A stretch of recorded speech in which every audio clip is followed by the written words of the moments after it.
Theory. This is Ebro in the Morning, Laura Styles Rosenberg, and Rory is here. Give it up. Rory! It's good. First, I want to say congratulations, because I know you've been working really hard for the last, from what I know, 2 years. Yeah. But I'm sure it's before that. Oh, yeah. Perfecting your music, perfecting your words, perfecting your perspective, because you're a young man, 19? Yeah. Yeah, so we met you were like 17. Yeah, I was 17. Yeah. So man, it was that long ago? Yeah. No. I feel like it. Maybe a year. I think he was just about to turn 18. Something like that. And it's been like a year since, and that was... Oh, yeah, I was definitely 17. God's Whisper was out? Yeah. Yeah. Is that That's right? when he had the cigarette and the cigarette song. Yeah, cigarette That's what I song. I Love Macone's about to be popping off, all kinds of things like that. Yeah. So it's been a minute. Yeah, it's true. So congratulations, and now you have an album out. Yep. And the album's called All We Need. All We Need. And I love God's Whisper, I love Devil's Whisper, and I love Forbidden Knowledge. Ah, yeah. But I haven't gotten into the album, so there's more of that on the album. Oh, yeah, of course, man. There's lots of perspectives, there's rap, there's vocality, all kinds of things throughout the album. It's a perfect balance between like the good and the evil, the light and the dark as far as subject matter goes. It's leaps and bounds beyond my first project, man. Like, we've really been working hard. Dope. Is it? Could you describe your album? And I've only listened quickly. I wanted before you came in. I just heard it real quick, so I haven't put it in the car yet. It's like almost like folk rap. Yeah. It's a mixture between folk and hip hop, futuristic sonics, but there hasn't been a lot of that previously, though. There hasn't been a lot of folk rap. Well, I'm sure you hear this and know this and are doing it on purpose, but Andre 3000 sounds like is your... You hear me talking right now? I'm talking, and I spend large hours of my days alone. I don't believe we share universal space alone. It's the same voice as my normal voice. You get what I'm saying? So it's nothing being done on purpose. No, it's just part of who you are. But it's something, it's a southern drawl, and people see it in my face somewhat, our facial hair, and no matter what I put out, oh, yep, that's Street Stacks. Yo, but listen, you're 19. Yeah. We had Andre 3000 in 1993, 4? So when were you born? 96. He's existed your entire life. Yeah, So why not? Why not? And he's amazing. Yeah, so why not? Like what I'm saying, man. There are artists, there are musicians that study jazz their whole life, and they have jazz aspects in their music, classical music their whole life. Shit, I study Andre. Yeah. I study and I'm not ashamed of it. I love. You shouldn't be, bro. And I own it. Like, hey, I'm here. And how about this? Dre ain't really giving us nothing right now. We got you, and you're doing a fucking good job. Thanks so much. Talk about forbidden knowledge. You have a perspective that there's information that we have access to now that's fucking everything up, basically. Yeah. And there could be more in the future that we could stumble across that could be worse or good. It's just I talk on both ends, like on the good of it and the bad of it. Like as far as internet right now, like I've been saying it since day one, because the internet is the reason I'm 19-year-old in front of you and talking to you about my music, because I could learn and listen and do everything. But it's also the same reason there are kids on the internet with rocket launchers and learning all the wrong shit and going like on a highway to hell, and we think, oh, this generation's going to shit. But at the same time, it could be harnessed for good. So was the internet forbidden knowledge? Was that something that we should have never known, and that probably 50 years ago people were getting killed to like make sure it stays on the low or something like that?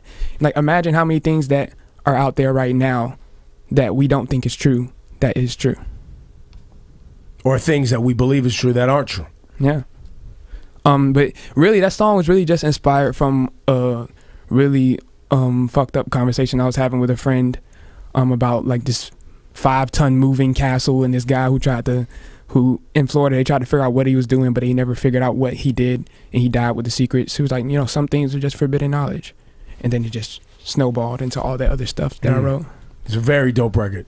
Listen, never be ashamed of the Andre 3000 comparison. Yeah, I just hate you feel like it takes something away from you, right? Yeah, and I understand the people that are pissed off as soon as they hear it, and it kind of skews like just people's first impression of me, like when they first come on. I know I'm still new, and people that are like really sensitive, some people are really sensitive about it, and I understand them, because I would be sensitive about that shit. Like, sensitive how? Like, as far as soon as they hear my vocal tone, they would go straight into assuming that I am making an effort to sound like Outkast or Andre or whoever, and now that Big Crit hopped on with me. Now Big Crit is Big Boy.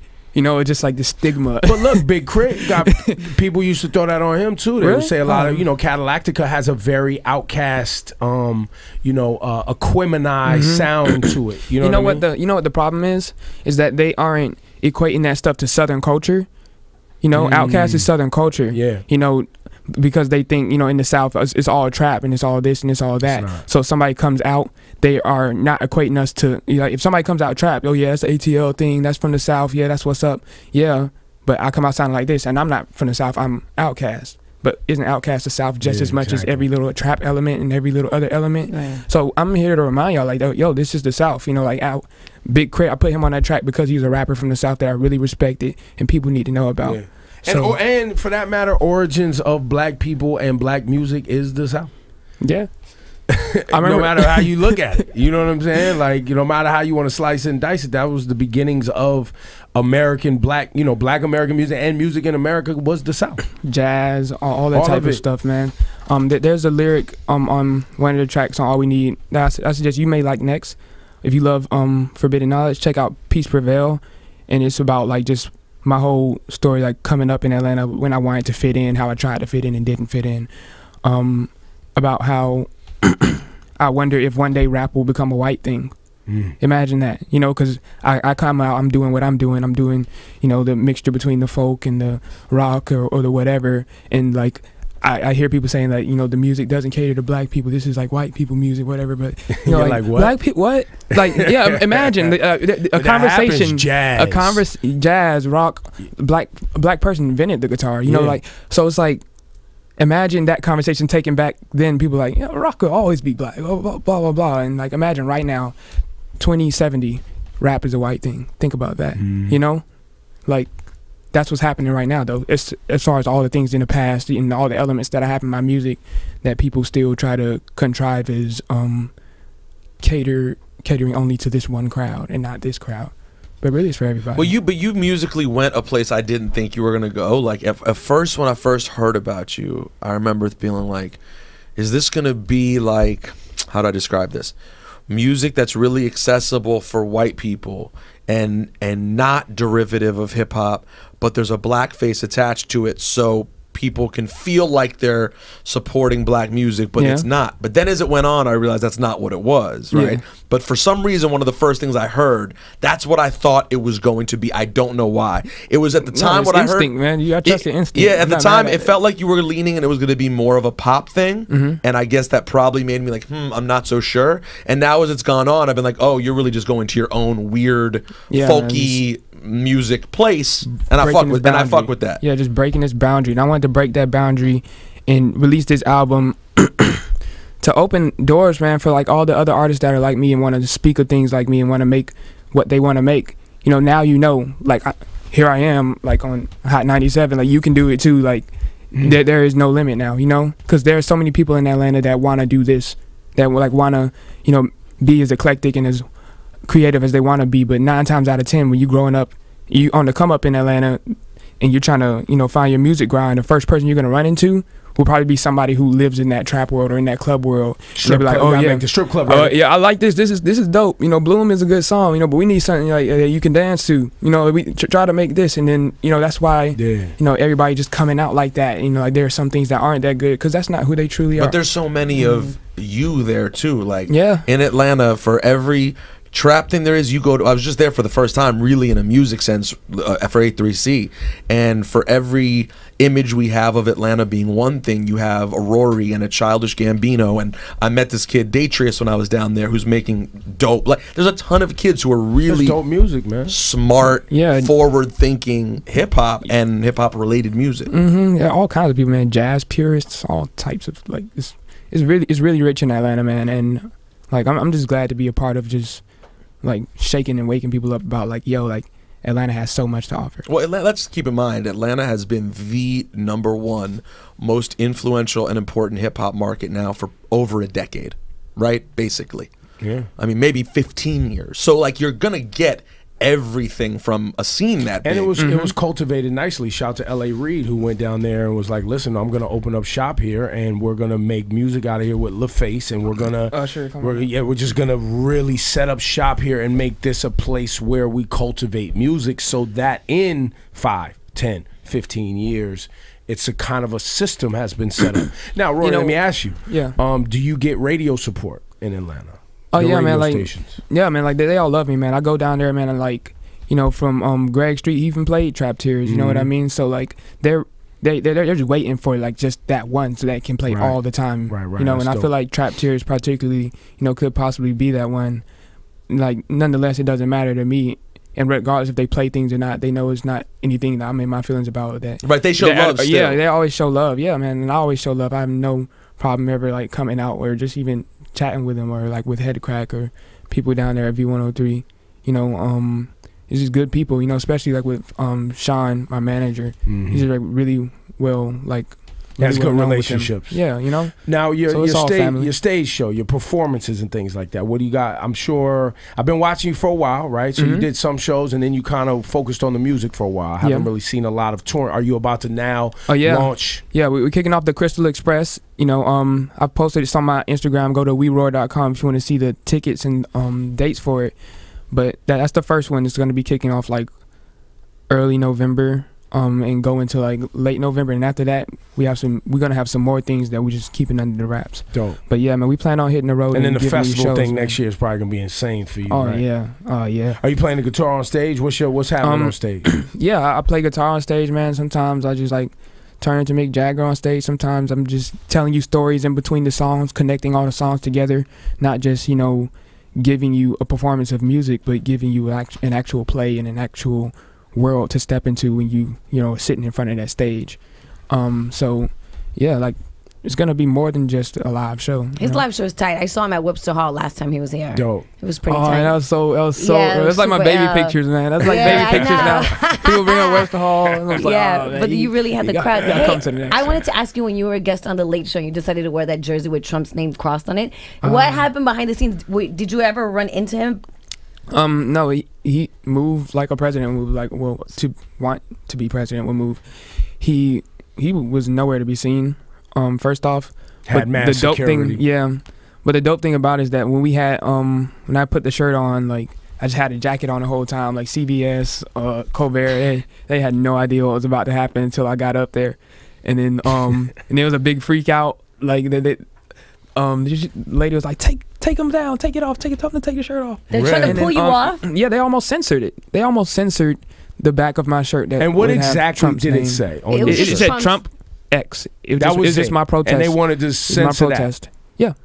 Wow. And so it wasn't nothing derogatory. No, it wasn't. No, and I know when it comes to getting a message about, you don't go about it like that. I couldn't get up there on stage and be like, oh, fuck Trump. Like, no, it's not gonna get the message across. But yeah, it was just a shirt that's practically a protest sign in itself.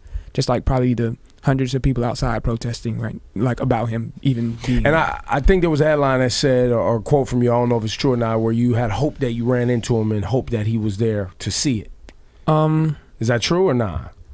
You didn't have. You didn't really have words I for hope him. that we. I don't have any words for him. I mean, I hope. You would smack fire to that? No, that's what everybody was. That's what, maybe that's what everybody was saying, and I was got it. retweeting just Got to it, show got it, like got just it. people just going off about it. Yeah. You know, but Yo, you'd be so. Let me just tell you right now, you'd be so lit if you smacked. So you're like, you know what? Rory slaps Donald Yo, I'm a Trump. peaceful man, but he smacked his wig off literally. Yo, his little thing flopped back and flopped off. You know, I once sat behind Donald Trump at WrestleMania. I was in row 2. He was in row 1. What you seat do? in front of me. what you do, bro? You just let that go down. I just made fun of his hair the whole time. I was just like, I didn't know he was going to run for president one day. Well, at the time, he was just the Apprentice guy. It was the 4 rich- years ago. Oh, Yeah, we were just all sitting like, yo, this hair's real tough. Well, then that's the thing about Trump, right? Like, we've seen him on TV for however long the Apprentice Crept has been up on Like, us. we You know, know he what, was, though? and he's been talking shit on Twitter or doing his real estate shit. But now he went a step further and started really saying some offensive shit. I didn't know he was that dude. But you know what though? You know, one thing that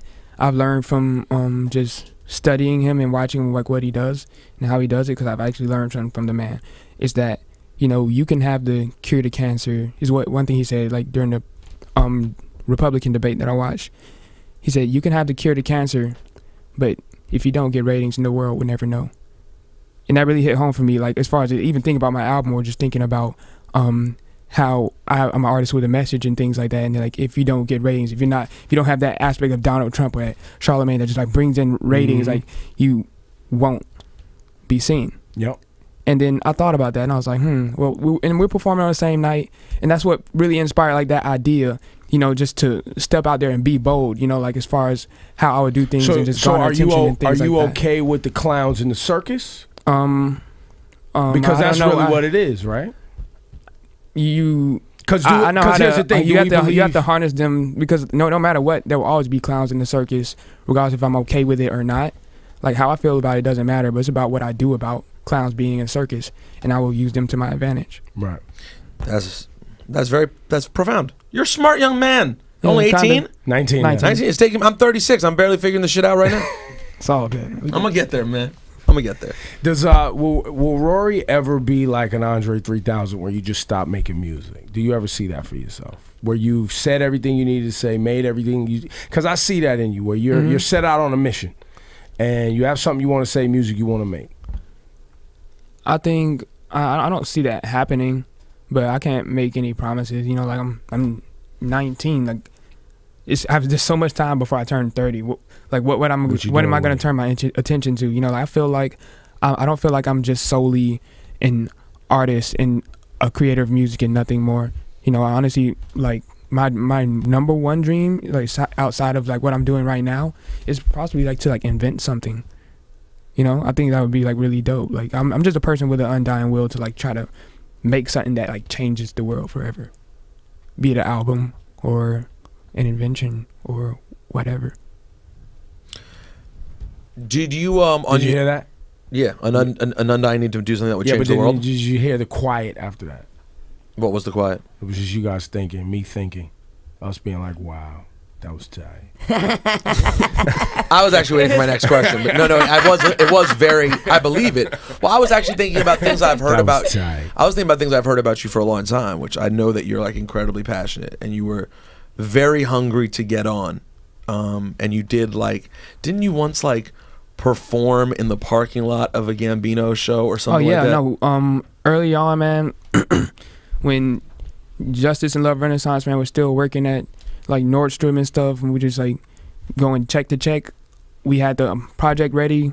God's Whisper, the video was out, and we were just thinking of ways to get out there, man. And we came up with the idea of the Anti-Tour. That's when we rented like the 10-foot U-Haul truck, hired like a band of like just kids from my high school, and we pulled up outside of Odd Future Show. We pulled up outside of Childish Gambino's, The Neighborhood. They wanted us to come do it, and Fantagram. And once their shows were over, there'd be about like 300 to 100 or whatever kids just out there, either drunk, trying to get girls' numbers, looking for the next thing to do, waiting on their ride. And that's when I just performed. We had a generator out there powering all the stuff. And like when we performed, and like we had like cameras on it, so like regardless of if we got shut down or not, and it was like a waste of $1,500, like we had that footage and we could flip it and we could put it up, and, you know, and then Kanye seeing it, and then like all these people are seeing it, and then they go and see God's Whisper, and then all these things are happening, and like that's how that awareness. And did you just feel that you named people who all fit into a category that makes sense, of people whose you thought fans could be like-minded and interested in Rory? Yeah, it was the truest form of just guerrilla and targeted marketing. You know, I could have just been, you know, opening up at Cat's Cafe, or, you know, just playing there every time and posted it on the internet and like hoping people come, you know, but you got to get proactive when you know where you are. Like when you know you're at that ground level, you have to be so much more innovative than just doing shows and just showing up and posting and hoping people come.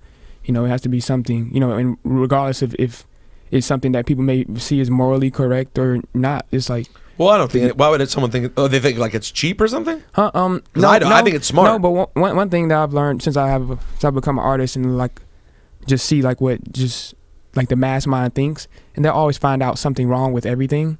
So I'm just looking at both ends of it and not necessarily giving in to saying, oh, what, that was bad or anything like that. No, but I'm acknowledging that some people will see that and be like, oh, this asshole. Like, well, somebody did that to your show. Well, I don't care. My show's over. Yeah, it's over. It's over. You know, like, and he was having respect enough to wait till the show was over. So it's not like, you know, people was on their way out. Now you get a little encore performance from go. somebody you never met before. Yep. How did that? Yeah, and they all watched, man. They all watched. I go up there with 0 fans and come down with 300, and that's what mattered. Did you get a lot of love after the feature on Joey's album, the Joey Badass feature? That had to be good. Yes, man. Like, shouts out to him, man. Joey, man. That's like one of my like closest friends since I started out here. You know, in the pro eras and whatnot. They showed a lot of love. We actually performed it in Australia recently. The Escape 120, the feature I did on his album. But yeah, man, like, didn't you bring Joey an album on his release day? I got him a guitar. Yeah, man. I actually got to make another post and remind people to stay on his ass about it. I tell him, man, like, when you pick up an instrument, be it a guitar or whatever, man, like, the way you make music is gonna go to a completely new level. That's the number one advice I give to artists, you know, that are starting up, you know, is to you know, learn pick up music. an instrument. Pick up an instrument. Yeah, fall in love with music, man, because that's the funniest thing though is this club where that event was in Brooklyn was so fucking crowded. I saw you for like 1 second, like it was impossible to move. And this fucking guy is walking around with a big ass guitar. I had one mission. To get Joey his guitar. So Rory, BET Cypher. Yeah. Were you happy with your performance? Yeah, I was. I loved it, but I just know like I just have to work on my projection. But at the end of the day, man, it's whatever. I went hard, man, and it stood out.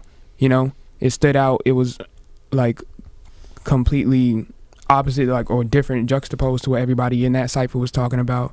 You know, it's so easy. Yeah. You know, to go out there and you know talk about, you know, yourself and how fresh you are, how fly you are, and, you know, get your ooh moments and stuff like that. But every time I get up there to spit, or every time I get up there to put out some type of content, man, it's to raise that cultural bar, man, and to, like, wake somebody up that's watching. Yo, if you're watching this conversation right now on wherever or listening on Hot 97, just get this guy's music, listen to it. Because the feedback I got on the cypher was it wasn't good for you. I haven't seen it. Oh, what? Because your style didn't fit the atmosphere, which if that's the basis, if hearing you describe it, you like that. Yeah. And that makes me like you that much more, is that you're brave enough to be like, you know what, this doesn't fit me, but I'm gonna do me in this. Yeah. And I'm comfortable being different, and I love that more than you just feeling like you fit in with everything else. Dude, like I said, man, I was born with the name Rory. Nobody else, like, I think that's what was like the childhood factor that snowballed into everything that I'm doing right now. I was born with the name Rory. My name wasn't Marcus, Keith, Jeff, or nothing like that. It was different. I was picked at for it, like I was just always under that early impression that I'm not other people, you know. And I grow up to be a person that doesn't want to dress like other people, doesn't want to hang out with people that are like other people, doesn't want to make music like other people, you know. So it just all snowballed from there, you know, the whole different thing. Do you realize if you took Rory right now and you inflated him and added like a foot of height and made his clothes and everything bigger, you are nothing like anyone, but you also could be KRS-One in like a Mad Lion video in like 15 years ago. Real. What is that? I don't know what he's talking about. Like, because his jacket, because I was just thinking about you saying how you're not like anyone. I was like, you're right. And then I'm looking at you, I'm like, but you also, in this moment, look sort of like a 90s, like a very subdued couture version of a 90s rapper. It's almost a Carhartt jacket. You know what I mean? I'm for it, bro. I'm for it. Well, good luck to you, man. That album, you could get it right now. Rory's first album. What's it called one more time? All We Need. It's out right now. Rory, give it up for him, man. Congrats, bro.